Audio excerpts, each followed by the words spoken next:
안녕하세요. 저는 사랑침례교회 정동수 목사입니다. 구원받은 우리 그리스도인들은 성경 말씀에 기록된 하나님의 생명 윤리에 따라 낙태를 반대합니다. 그러나 말세가 되면서 전 세계 많은 국가들이 낙태를 합법화하고 있고 우리나라도 예외가 아닙니다. 오늘은 낙태와 관련된 이야기를 나누려고 합니다. 이것은 존 파이퍼 목사님의 무엇이든지 물어보세요 팟캐스트 에피소드 684번이고 2015년 9월 14일에 발표가 되었습니다. 사랑침례교회 청년부의 김태현 자매가 이것을 번역해 주었습니다. 안녕하세요. 저는 팟캐스트 진행자 토니 랭키입니다. 오늘은 브라질의 라드리고 형제가 이런 질문을 보내주셨습니다. 안녕하세요, 파이퍼 목사님. 저는 목사님께서 수많은 아이들의 소중한 생명을 빼앗아가는 끔찍한 낙태 정책 반대 전투에 앞장서서 노력을 기울여 오신 것을 알고 있습니다. 예수님께서는 마태복음 19장 14절에서 어린아이들이 내게 오는 것을 허락하고 그들을 막지 말라. 하늘의 왕국은 그런 자들의 것이니라 라고 말씀해 주셨습니다. 오늘 제 질문은 이것입니다. 낙태된 아기들은 태어날 기회조차 갖지 못했는데 정말 그들은 천국에 갑니까? 최근 온라인 토론에서 낙태 반대 운동을 비난한 자들은 이 질문 뒤에 또 다음과 같은 질문을 던졌습니다. 만일 낙태된 아이들이 천국에 간다면 왜 그리스도인들은 낙태를 그렇게 중요한 문제로 여깁니까? 목사님, 오늘은 이 두 문제에 대해서 목사님의 답을 듣고 싶습니다. 반갑습니다. 저는 파이퍼 목사입니다. 저는 죽은 아이들이 천국에 간다는 것에 대해 수도 없이 많은 논쟁을 했습니다. 저는 그들이 죽을 때 죄 아래 있다고 믿습니다. 저는 그들이 원죄가 없기 때문에 구원받는다고 생각하지 않습니다. 사실 그것은 제 논지가 아닙니다.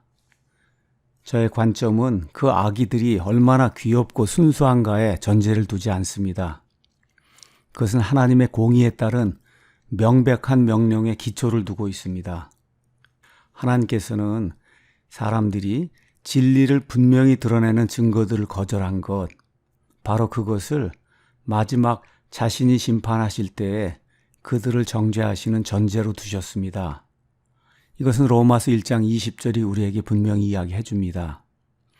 하지만 지금 그것을 질문에 대한 답변으로 논하려는 것은 아닙니다. 저는 로드리거 형제가 웹사이트를 통해 이와 관련된 추가 정보를 스스로 찾아볼 것을 가정을 하고 답변을 이어가도록 하겠습니다. 먼저 라드리거 형제가 질문한 것을 살펴보겠습니다.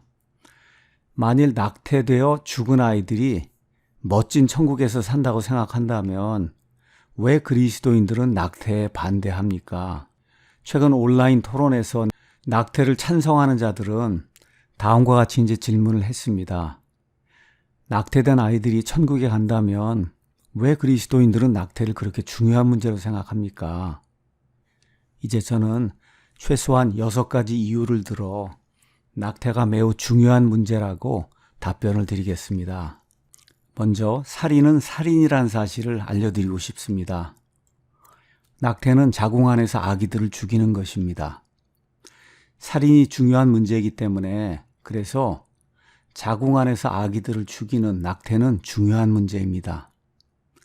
하나님의 형상이 담긴 누군가를 살인하는 것은 큰 문제이기 때문에 노아의 대홍수 이후에 하나님께서는 직접 사형 제도를 제정하셨습니다. 이것은 창세기 9장 6절에 나옵니다. 누구든지 사람의 피를 흘리는 자는 사람에 의해 자기 피를 흘리리니 이는 하나님이 자신의 형상으로 사람을 만들었기 때문이니라. 낙태가 그토록 중요한 문제인 이유는 바로 이 말씀 때문입니다. 사람은 하나님의 형상대로 독특하게 창조된 그런 존재이기 때문에 사람이 하나님이 창조하신 존재를 죽일 수 없습니다. 다음으로 우리는 제한이 없다는 것을 한번 살펴보도록 하겠습니다. 어쨌든 낙태된 아이들이 천국에 간다는 것을 근거로 살인을 정당화해서 태아를 죽이는 것은 큰 문제입니다. 왜냐하면 그와 동일한 논리가 하나님의 계시, 즉 말씀을 이해하거나 말씀을 다룰 수 없는 1살 또는 2살의 아이들에게도 적용될 수 있기 때문입니다. 만일 그리스도인들이 알겠어요. 당신은 자궁석 태아의 생명을 앗아가도 괜찮아요. 그들은 천국에 갈 테니까요. 라고 인정한다면 우리는 1살 배기 아이들을 죽이고도 그들이 천국에 가니 괜찮다고 말할 수 있습니다. 또 우리는 2살 배기 아이들을 죽이고도 그들이 천국에 가니 괜찮다고 말할 수도 있습니다. 또 우리는 아마도 3살짜리 아니면 4살짜리 아이들에게도 이와 같은 논리를 적용할 수 있습니다. 그런데 사실 이것은 무시무시한 주장이며 그렇기 때문에 낙태는 중요한 문제입니다. 다음 우리가 살펴봐야 될 것은 이것이 그리스도인들을 죽이는 논리로 사용될 수 있다는 점입니다. 살인을 당한 자가 천국에 간다는 이유로 살인을 정당화하는 것은 결코 있어서는 안 될 중요한 문제입니다. 왜냐하면 이와 동일한 논리가 그리스도인들을 죽이는데도 사용될 수도 있기 때문입니다. 자, 밖으로 나가서 사람들을 회심시켜 구원하십시다. 그리고 그들이 배교하거나 타락하기 전에 빨리 죽여버립시다. 누가 이렇게 이야기한다고 하면 이것은 정말 끔찍한 논리가 아니겠습니까? 자, 이제 우리는 풍성한 은혜 문제를 한번 생각해 보도록 하겠습니다. 무죄한 사람을 천국에 보내기 위해 죽이는 것은 큰 문제입니다. 성경은 이와 같이 뒤틀린 생각에 대해 다음과 같이 분명하게 말씀합니다. 로마서 6장 말씀입니다. 그런즉 우리가 무슨 말을 하리요? 은혜가 넘치게 하려고 우리가 죄 가운데 거하겠느냐? 사람을 죽여서, 특히 어머니 태 속에 있는 아이를 죽여서 천국에 보내는 거, 그거 은혜를 넘치게 하는 거니? 그러니까 우리가 계속해서 그 아이들을 죽여서 죄 가운데 거하겠느냐? 즉 누군가가 바울을 반박하며 죄가 풍성한 곳에 은혜가 풍성하다는 논리를 들고 나올 때 바울은 즉각 이에 대해 이렇게 대답합니다. 선을 이루기 위해 우리가 악을 행하자 하겠느냐? 절대로 그럴 수 없느니라. 무죄한 사람을 천국에 보내기 위해 죽이는 것에 대한 사도 바울의 답변은 아니오입니다. 그것은 죄로부터 무언가 선한 것이 나게 하는 잘못된 논리입니다. 우린 여기서 지금 실용주의를 다루는 것이 아니라 하나님을 다루고 있습니다. 이제 우리는 이 땅에서 사는 기쁨에 대해 잠시 이야기하도록 하겠습니다. 이 땅에서 우리가 사는 것은 좋고 놀라운 것이기 때문에 낙태는 실로 중요한 문제입니다. 이 땅에서 살기 원하는 것은 올바른 것입니다. 사도 바울은 죽어서 예수님께 직접 빨리 가는 것과 이 땅에 살아남아 교회를 섬기는 것 중에 이 땅에 살아남기를 택했습니다. 빌립보서 1장 21절에서 23절은 이렇게 기록합니다. 내게는 사는 것이 그리스도시요 죽는 것이 이득이니라. 그러나 내가 육체 안에 산다면 이것이 내 수고의 열매이니라.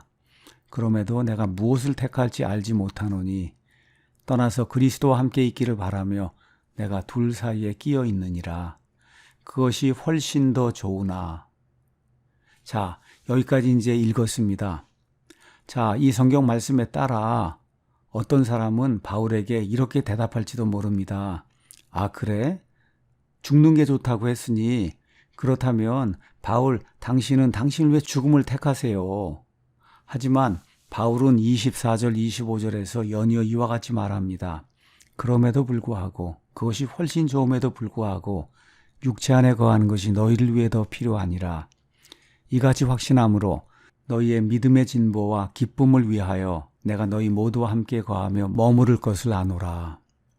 바울은 자기 자신과 자신의 고통만을 고려한다면 즉시 이 땅을 떠나 예수님과 함께 있는 것이 훨씬 더 좋다고 말하였습니다. 주님, 제발 제 집으로 가길 원합니다.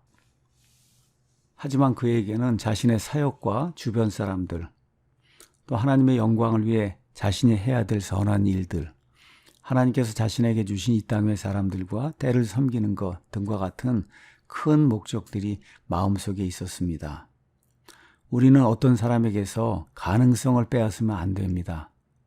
태어나지 못한 사람이 있을 때 우리는 그들은 천국에 갔으니 이 땅에서 하나님을 섬길 수 있는 기회를 주지 맙시다 라고 말할 수 없습니다. 이것은 결코 성경에서 말하는 논리를 따른 것이 아닙니다. 이제 우리는 끝으로 우리 사람이 아니라 하나님이 심판자라고 하는 사실을 기억해야 됩니다. 사람이 하나님의 자리에 끼어들어 사람을 천국 또는 지옥으로 보내는 일을 하는 것, 이것은 매우 중대한 문제입니다. 우리가 아니라 하나님이 심판자이십니다. 우리 사람의 의무는 하나님을 섬기는 것이지 결코 하나님의 역할을 하는 것이 아닙니다. 이제 결론을 드리겠습니다.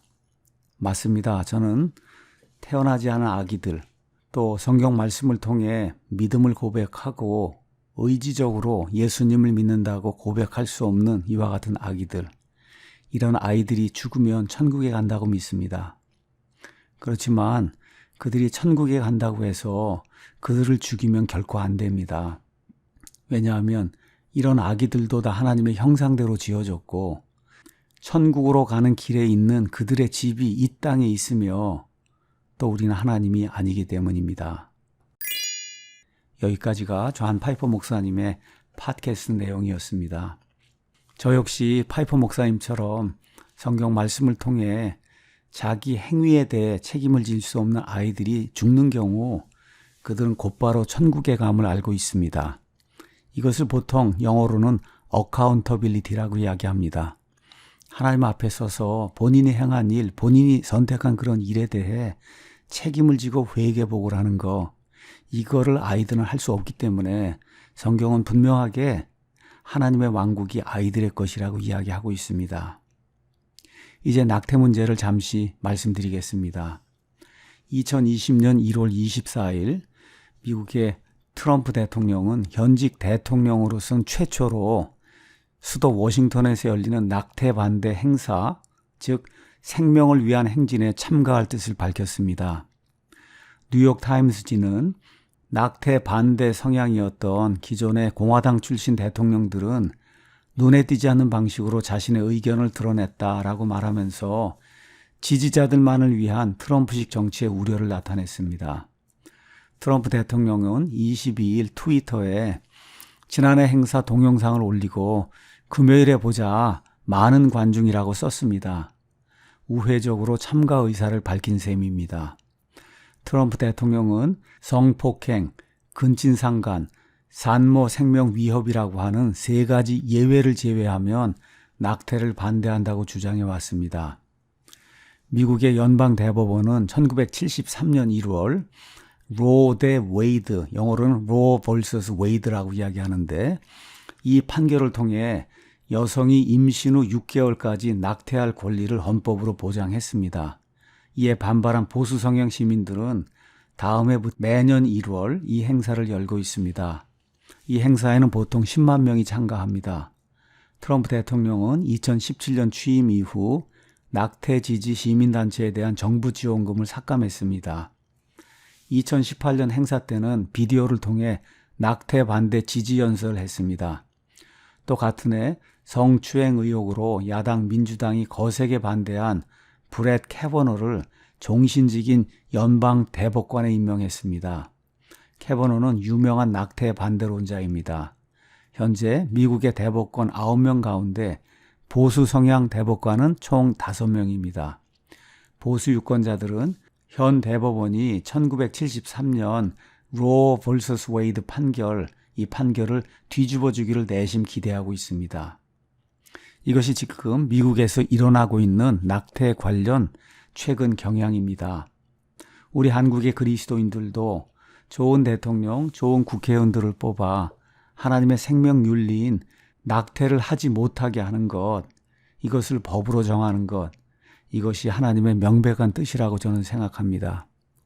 우리 주 예수 그리스도의 은혜와 긍휼과 평안이 하나님의 말씀대로 살기를 원하는 성경 신자들, 바이블 빌리버들에게 영원히 풍성하게 함께하기를 주님의 이름으로 기원합니다.